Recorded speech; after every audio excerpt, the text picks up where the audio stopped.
Hi everyone, it's Dom. I just wanted to talk to you today about that sort of question that goes through all of our heads. What's going to happen to me? What does this mean? It's really, really tough.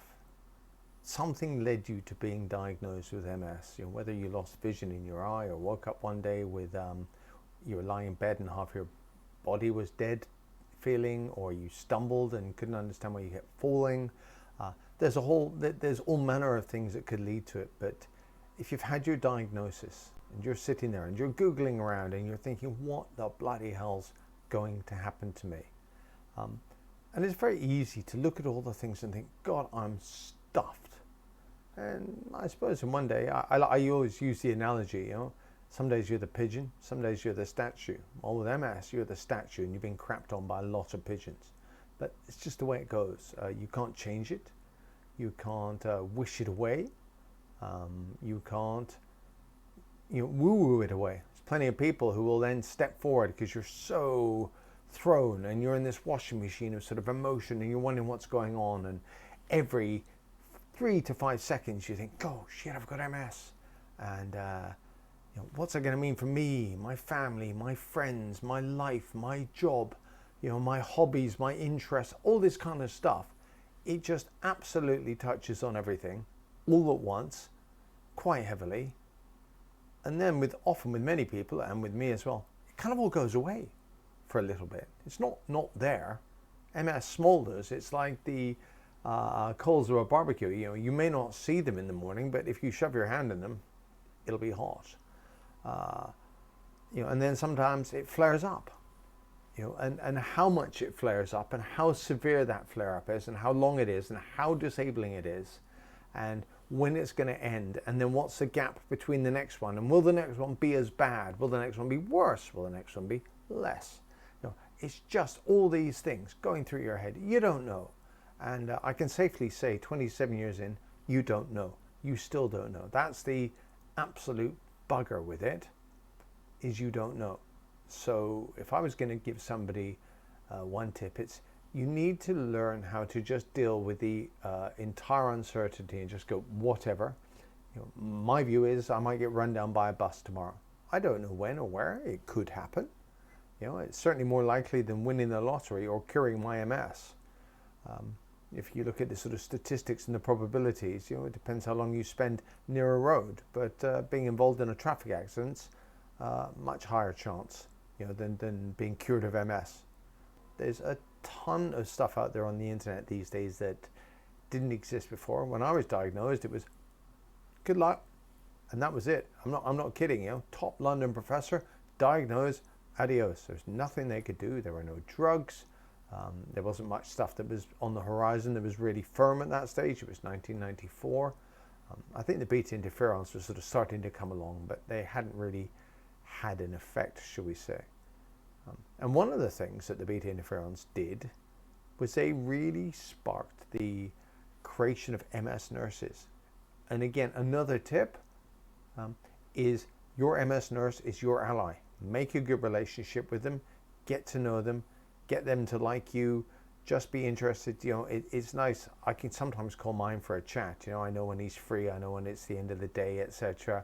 And ask how they're doing from time to time. They really appreciate that because they spend their entire life dealing with other people. It's like being in the police. Nobody rings the police to say, I'm having a great day. They ring the police because there's a problem. MS nurses will smile really sweetly and be really sympathetic. But if you think about it, all they're doing all day long is dealing with sick people, you and me. It's not our fault we're sick, and they don't hate us for being sick, and they want to help us make our lives better. But really, it's sick people, and it's sick people's problems. And so sometimes, hey, how are you doing? A genuine, how are you doing? They really appreciate that. But back to the whole, what does it mean for you? Impossible to say. I always explain MS to people. If I don't have to do it as much now. Everybody knows I've had it more than half my life. They've certainly heard the stories. The odd person will be dead 6 months after diagnosis, and the odd person may not even have a full MS diagnosis. They may never go that far. They may die with MS, the mildest kind, and never know that they've had it. speaking to a doctor who said the oldest patient they diagnosed was 83. So that 83-year-old went through their whole life with MS, and it just wasn't impacting on them particularly, certainly not enough to drive them to be diagnosed. So you're going to fall somewhere in between that. I think you'll have a pretty good clue if you're going to be dead in 6 months, because you're going to be super sick now. So let's assume that you're not that tiny minority. Then it's a case of how bad your MS is. Hopefully your doctors will tell you they've got a much better idea of how, should we say, bad it is these days than they used to. But really, no doctor is being obtuse with you when they say, not entirely sure. Because what happens after your first attack, almost all of us, it goes away to nothing. And I certainly spent a while going, is something really wrong with me? Have they got it right? Do I really have an MS diagnosis? Is this certain? And then something comes back and it sort of knocks on the door from time to time and sort of says, hi, I'm here.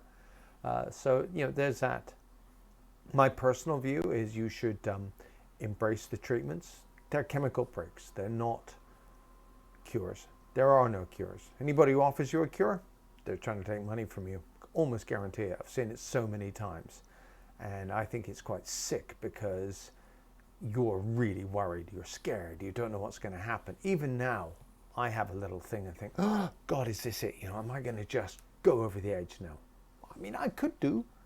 And there's bits of your brain which will have a little sort of wobble, and there's another bit of your brain which hopefully you sort of train to go, take it easy, don't take it all, go outside, exercise, it sort of, just crushes it down a bit. But anyone who wants to take your money, be very, very careful, because there are no cures.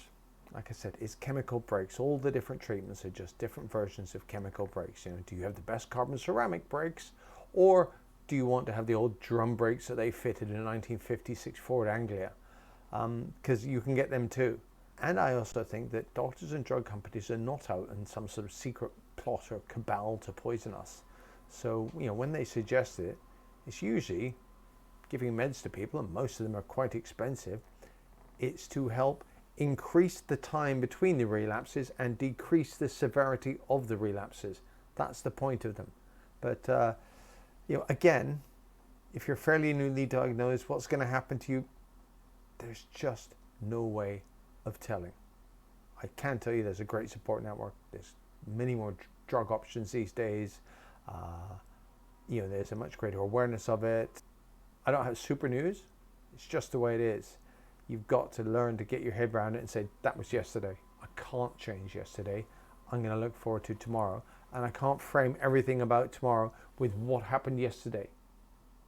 Because that's defeatist. And I'm pretty sure a positive mental attitude is a good thing to have. So if you're trying to look forward, it's better. And anyway, that's it. Have a lovely day, folks. Take care. Speak to you soon. Bye-bye.